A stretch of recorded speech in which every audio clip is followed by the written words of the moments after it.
الحمد لله الحكم العظيم، والصلاة والسلام على النبي الكريم، ثم أما بعد.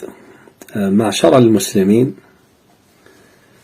النبي صلى الله عليه وسلم أخبرنا ما يكون بين يدي الساعة، ومما أخبرنا به صلى الله عليه وسلم كثرة الزلازل.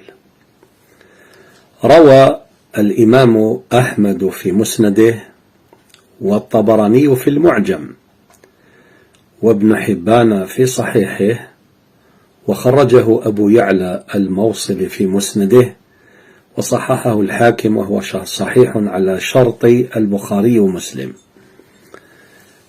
عن أبي سلمة نفيل السكوني ابن نفيل السكوني رضي الله عنه قال: سمعت النبي عليه الصلاة والسلام يقول: إن بين يدي الساعة موتان شديد، ثم بعده سنوات الزلازل.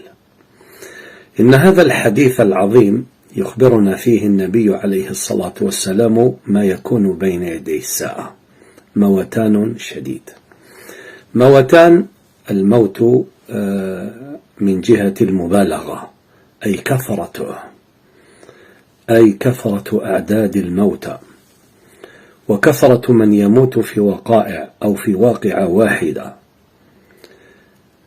فليس كما كان من قبل تسمع عن موت الفرد والفردان، ولكن بين يدي الساعة تسمع الموت بالمئات أو بالآلاف. كثرة الموت. موتان شديد، موت كثير وشديد على وجه المبالغة، أي بأعداد غفيرة جدا. وهذا قد يحدث إما بحروب، وإما بزلازل، وإما بوباء، أو بشيء من هذا القبيل. ثم قال النبي عليه الصلاة والسلام: ثم بعد هذا الموت، ثم بعده سنوات الزلازل. سنوات سماها سنوات الزلازل. سنوات الزلازل هذه معناه كثرة الزلازل، وسميت بسنوات الزلازل لكثرة الزلازل. العرب قديما كانت تؤرخ بالحوادث: عام الفيل، عام الطاعون، عام الجراد، عام كذا، عام كذا. سنوات الزلازل أي ما سوف يكون قبل قيام الساعة. سنوات للزلازل أي كثرتها.